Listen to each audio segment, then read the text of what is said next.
Imagina comigo a seguinte situação. Você não estudou para uma prova. Você não prestava atenção nas aulas e sabe que precisa de uma nota mínima ali para passar. Aí um dia antes da prova, você resolve estudar. Só que quando você abre o livro para ler, não entende nada. Ou até acha que entendeu. Mas aí vai realizar o teste, vai fazer questão e erra. E erra feio. Erra tão feio que na prova se dá mal. Isso já aconteceu com você ou com alguém que você conhece? Aprender nem sempre é uma coisa fácil, principalmente quando a gente tem dificuldade em certas áreas ou quando o assunto é especialmente complexo. Mas a boa notícia aqui é que a ciência tem evoluído cada vez mais nos estudos sobre como o nosso cérebro funciona e sobre a aprendizagem. A literatura tem mostrado novas formas de você conseguir aprimorar o seu conhecimento e mesmo se tornar mais inteligente naquelas áreas que você tanto tem dificuldade. E antes de começar a falar das técnicas em si, eu preciso dizer que eu era o tipo de pessoa que tinha muita dificuldade com certas matérias. Inclusive, eu acreditava que tinha pessoas que eram melhores, desde o berço talvez, em matemática, e certas pessoas que eram melhores em português. Eu, no caso, era a pessoa que sempre foi boa em comunicação, com línguas, com coisas mais humanas. Então, para mim, era muito estranho quando eu via alguém com uma cabeça de exatas dizendo que era boa só porque tinha praticado. Só que tudo mudou na minha vida quando eu comecei a precisar estudar essas matérias, e não só por uma questão de nota, mas por uma questão de dinheiro. Eu precisava ser aprovada em concursos públicos que exigiam uma extensa gama de assuntos de exatas e de assuntos que envolviam matemática no geral. Por essa necessidade, eu comecei a pesquisar técnicas que me fizessem aprender aquelas coisas que eu nunca tinha aprendido verdadeiramente na escola. E eu ficava, nossa, velho, tem tanta coisa que eu leio em livros de produtividade, aprendizado, e que me fazem pensar fora da caixinha, mas por que mesmo assim eu continuo falhando nessas matérias? Mesmo assim eu não consigo entender isso aqui de contabilidade, eu não faço ideia do que é isso aqui em economia. E foi aí que eu comecei a estudar alguns métodos e algumas descobertas que a ciência tinha feito a respeito de como o nosso cérebro funciona e de como eu poderia talvez ficar mais inteligente naquelas matérias. A primeira coisa que eu acho que vale a pena pontuar aqui é que você precisa aprender a aprender. Como assim? Gente, a gente geralmente não se autoavalia, a gente geralmente faz o que sempre fez e gosta de métodos que a gente sempre usou. Isso é tão verdade que em 2009 um estudo mostrou que o método preferido que os universitários usavam para revisar e para aprender novas informações era a releitura, que a gente já sabe por outras pesquisas que é um método completamente ineficaz para aprender qualquer coisa. Então a gente tira daí que a gente tem uma dificuldade enorme em fazer uma autoavaliação que realmente seja verossímil e que a gente tem dificuldade de abandonar métodos tradicionais que simplesmente não funcionam. Tenha humildade, saiba que nós somos humanos, que a gente erra e que a gente faz muita besteira, porque isso é muito essencial quando você for questionar os seus próprios métodos e quando você quiser ter a mente aberta para aprender coisas novas. E aqui eu cito uma frase do Daniel Willingham no livro Outsmart Your Brain, que basicamente, traduzido livremente por mim, significa seja mais esperto que o seu próprio cérebro. E aí o Daniel Willingham fala o seguinte: você deve julgar um método pelos seus resultados e não pela sensação que você tem ao fazê-lo. Então, mesmo que algo aparentemente seja legal, seja gostoso de fazer, vou aqui reler o negócio. Cara, julgue aquele método pelo resultado que você tá tendo com ele. As suas notas estão boas? Você tá aprendendo mesmo?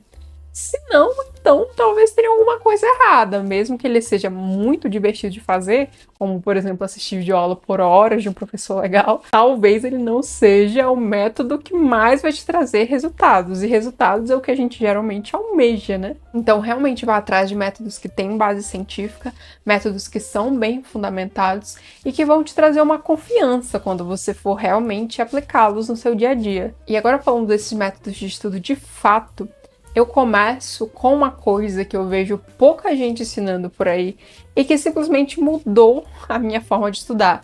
Assim, eu acho que se eu tivesse feito isso quando eu tinha 16, 15, 14 anos, eu teria um desempenho muito melhor nas matérias que eu sofro para aprender hoje, que é entender o básico. Como assim, Carla? Assuntos complexos, assuntos que você, mesmo estudando ali, tem dificuldade de entender, eles são coisas que você consegue ou deveria conseguir traduzir para uma linguagem mais simples, pelo menos em algum nível. Vamos parar para pensar o que é uma ideia complexa. Quando eu te falo uma ideia complexa, o que você pensa? Uma ideia complexa é um conjunto de ideias. Eu vou dar um exemplo bem simples aqui, coisa que a gente vê no cotidiano. Se eu falo, eu vou comer um pão. Pô, uma frase simples, entendi. Mas você não percebe quantas ideias tem nessa mesma frase? Eu tenho que saber o que sou eu tenho que saber o que significa comer, eu tenho que saber o que significa vou e tenho que saber o que significa pão. Aí, até ignorando o artigo. Mas são 4 ideias completamente diferentes. Você consegue visualizar isso porque você já está muito acostumado. Mas eu diria que esse raciocínio pode ser estendido para tudo. Tá, Carla, mas onde que você está querendo chegar quando você diz isso? A gente consegue entender isso para afirmativas simples, como a que eu acabei de fazer. Mas quando se trata de um assunto complexo, ou mesmo de um assunto simples, só que a gente não entende muito bem, a gente não consegue perceber que aquilo basicamente é um conjunto de ideias. Se você não entende cada uma daquelas ideias de forma individual, você não consegue entender uma ideia complexa, um conjunto daquelas ideias. A gente geralmente acha que a gente não é tão bom em matemática e quando a gente vai resolver um exercício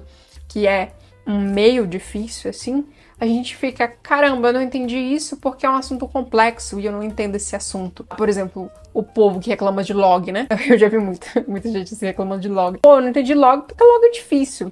Óbvio, então não entendo matemática, é isso, ponto, acabou. E na verdade as coisas não são assim. Qual que é a questão em muitos casos? A pessoa, ela não sabe matemática básica, sem um meme, ela realmente não sabe. Eu não sabia quando eu fui resolver as questões. E eu pensava que eu sabia. Essa era a questão.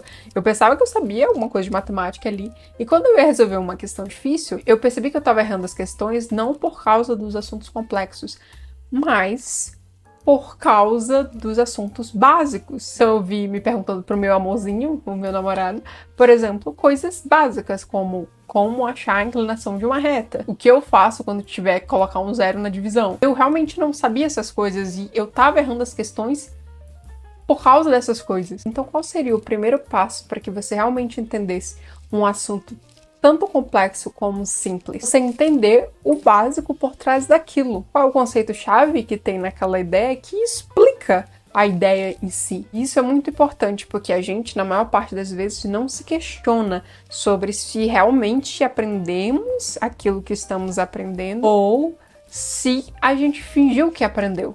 Eu não sei se já aconteceu com vocês, mas sabe aquele professor que explica tudo muito bem e que no final da aula ele simplesmente vira para a turma e pergunta algum conceito daquela aula que ele acabou de explicar? Quantas vezes vocês viram uma pessoa realmente levantar a mão e responder de forma correta? No meu caso, quase nunca. Muitas vezes a razão disso é porque as pessoas entendiam até o que aquele professor estava falando, só que no fundo elas não entenderam todos os conceitos.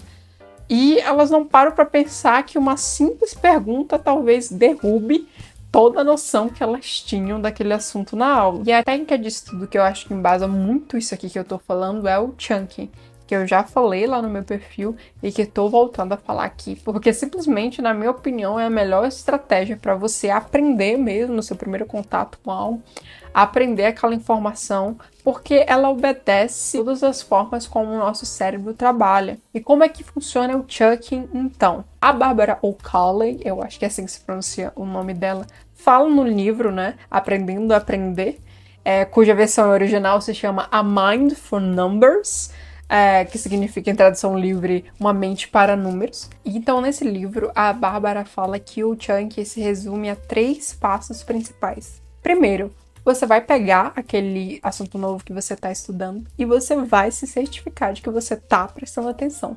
Porque muitas vezes a gente não aprende as coisas não porque a gente realmente não tem capacidade de aprender, mas porque a gente está tentando fazer muitas coisas ao mesmo tempo ou simplesmente não está prestando atenção naquilo. Então, você precisa se certificar de que você está prestando atenção. No segundo passo, você vai pegar aquele conteúdo e fazer o que eu já falei, que é tentar pegar o significado base daquilo. Realmente, o que é essencial naquele conteúdo. Tal coisa é o que? É uma conta, tal coisa é uma fórmula para achar tal coisa. E o terceiro passo é ganhar contexto, que é basicamente fazer associações com o que você já sabe e conseguir pegar aquela parte de informação e agrupar no seu cérebro com outras informações que você já tem. Então, por exemplo, quando você está estudando alguma coisa que é muito conceitual, você está focado ali, já aprendeu os conceitos básicos e para solidificar ainda mais o seu entendimento, você começa a associar aquele conceito com outras coisas que você já viu. E nem sempre essa associação precisa ser muito direta, não precisa ser algo que você relacione diretamente. Então pode ser, pô, beleza, isso aqui é diferente disso aqui nisso. Isso aqui é parecido com isso, mas diferente nisso. Esse assunto aqui de contabilidade faz eu lembrar de um assunto que eu estudei em AFO. Ela fala que é essencial que você resolva muitas questões, que você aplique de forma ativa aquele conhecimento, para que você de fato saiba não só aplicar e entender a fundo o que ele significa, mas para que você entenda como ele não faz parte de outros conceitos. É muito comum que às vezes a gente não entenda uma coisa porque ela se parece muito com outra coisa que a gente já viu, aí a gente não sabe o que é aquilo, que é aquilo mesmo, você cai uma questão sobre isso, então, meu Deus, a gente confunde tudo. Mas o que ela diz é que se você resolver muitas questões e se você aplicar muito aquele conhecimento, você vai acabar entendendo em que situação você deve usar cada conceito e como você pode diferenciá-los mesmo na prática. A Bárbara fala, né, que o primeiro passo para o Chunk é ter atenção, mas a atenção também não é só uma coisa do Chunk, ela é própria para qualquer tipo de aprendizado que você for ter. O seu cérebro precisa estar focado para que você consiga entender aquela informação e processá-la claramente. E muitas coisas interferem na sua atenção, nem sempre as mais óbvias. Uma delas é o som, que é muito importante e é muito engraçado porque eu vejo a gente tratando o sono de uma forma desleixada muitas vezes, como se o sono fosse aquilo de não dormi bem um dia, durmo bem no outro e tá tudo bem. Sendo que não é assim. E outra coisa que também influencia muito é a alimentação. Então, se você come muitas comidas processadas, comidas que são pesadas, você provavelmente não vai ter tanta atenção assim, porque o seu organismo vai estar muito ocupado passando mal, além de que a alimentação é o combustível do nosso corpo, né? Então a gente não consegue fazer praticamente nada e fica doente, literalmente, se a gente se alimenta mal. Inclusive o Andrew Huberman, que é um professor de neurobiologia da Universidade de Stanford, ele fala que para que a gente realmente tenha mudanças plásticas no nosso cérebro, né, que a neuroplasticidade ajuda a gente a ficar mais inteligente, a adquirir habilidades e conhecimentos novos, a gente precisa estar em um estado que tem 3 requisitos: clear, calm and focus. Basicamente, você precisa estar em um estado mental que é claro, que é calmo e que é focado, para que você possa ter transformações duradouras no seu cérebro. Então, se alimente bem, durma bem, não negligencie a sua saúde mental. Tente focar o máximo que você puder quando você estiver aprendendo, porque isso vai te ajudar a ficar mais inteligente naquele assunto, também a melhorar o seu aprendizado no geral. Eu ainda tinha algumas coisas para falar, só que eu acho que esse vídeo tá ficando muito longo e o YouTube não gosta tanto disso pro algoritmo. Então, eu vou parar por aqui. E talvez em uma parte 2, não sei. Se vocês quiserem que eu fale mais de algum tema específico, por favor, coloque aqui nos comentários. E se você não é inscrito aqui no canal, seja bem-vindo, pode se inscrever que tem muita coisa boa vindo por aí. E é isso, gente. Sejam produtivos, mas sejam conscientes. Fiquem com Deus e tchau, tchau.